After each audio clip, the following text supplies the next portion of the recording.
ઓગળ જિલ્લા સંકલન સમિતિ દ્વારા છેલ્લા કેટલાય સમયથી ઓગળ જિલ્લાની માંગને લઈને ધરણા પ્રદર્શન યોજાઈ રહ્યા છે।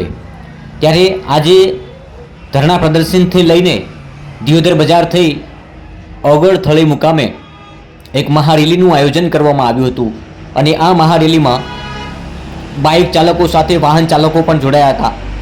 મોટી સંખ્યામાં દિયોદર બજારથી ઓગળ થળી લોધરા થઈ અને આ મહારેલી પ્રસ્થાન થઈ હતી અને મોટી સંખ્યામાં આ વિસ્તારના અનેક આગેવાનો જોડાયા હતા। ખૂબ જ મોટી સંખ્યામાં લોકો બાઇક સાથે આ રેલીમાં જોડાયા હતા। ઓગળ જિલ્લાની માંગને લઈને ઘણા સમયથી સરકારમાં અનેકવાર દરખાસ્તો કરી આ વિસ્તારના લોકોએ અનેકવાર રજૂઆતો કરી અનેક આવેદનપત્રો પણ આપ્યા, પરંતુ વાવથરાદ જ્યારે જિલ્લો જાહેર થયો ત્યારબાદ આ વિરોધ ઉગ્ર બન્યો। આમ તો આ વિસ્તારના લોકો વાવથરાદ જિલ્લો જાહેર થયો તેને લઈને કોઈ દુઃખ નથી, તેને લઈને કોઈ નારાજગી નથી, પરંતુ ખુશી છે અને એ વિસ્તારના લોકોને અભિનંદન પણ છે।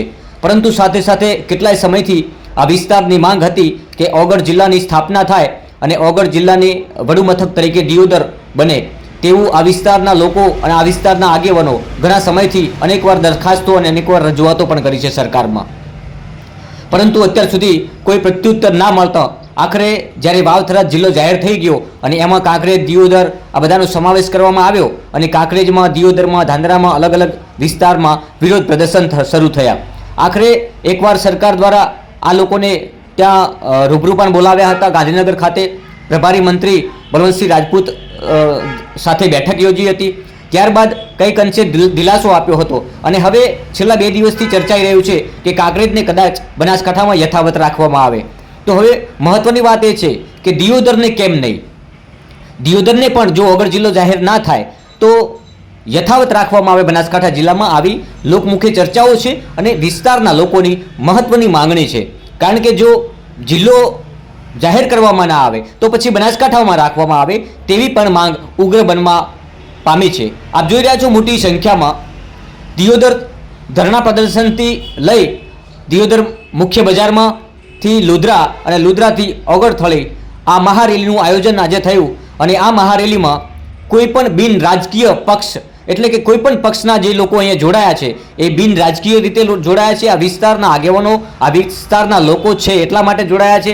અહીં ભાજપ, કોંગ્રેસ કે કોઈ પણ પક્ષના લોકો નહીં, પરંતુ આ વિસ્તારના લોકો છે, આ વિસ્તારના આગેવાનો છે અને આ વિસ્તારની માંગ હતી। આપ જોઈ રહ્યા છો પ્રથમ હરોળમાં આ દ્રશ્યોમાં દેખાઈ રહ્યા છે ભરતસિંહ વાઘેલા, જેઓ હાલમાં કોંગ્રેસ બનાસકાંઠા જિલ્લાના પ્રમુખ છે, પરંતુ એ ભાજપ કે કોંગ્રેસ કોઈ પક્ષ તરીકે નહીં પરંતુ આ વિસ્તારના આગેવાન તરીકે જોડાયા છે।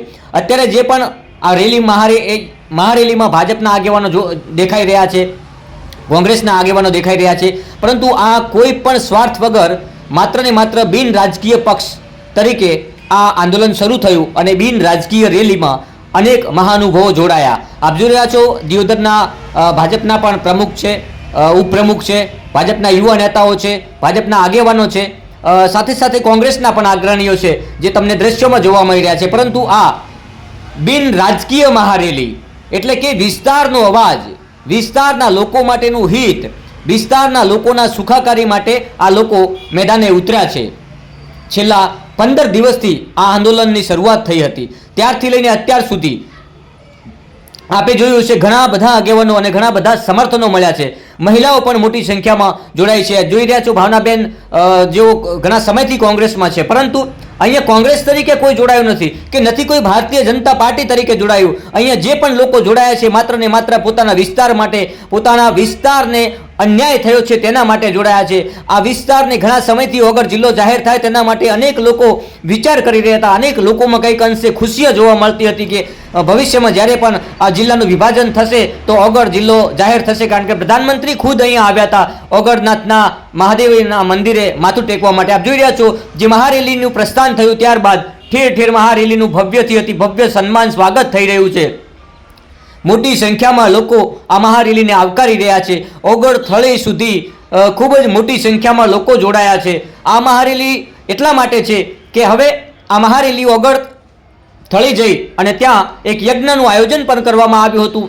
યજ્ઞ થકી સરકારને સદબુદ્ધિ આપે અને આ વિસ્તારને ઓગળ જિલ્લા તરીકે જાહેર કરે. ભલે થરાદ વાવ જિલ્લો છે એ યથાવત રહે, એનો કોઈ વિરોધ નથી. એની માત્ર અમને ખુશી છે, વિસ્તારના લોકોને અભિનંદન છે કે એમનો વિસ્તાર છે એ જિલ્લામાં પરિવર્તિત થયો છે. પરંતુ અમારી પણ આ વિસ્તારની માંગણી છે કે ઓગળ જિલ્લો જાહેર થાય ત્યારે અમને ખુશી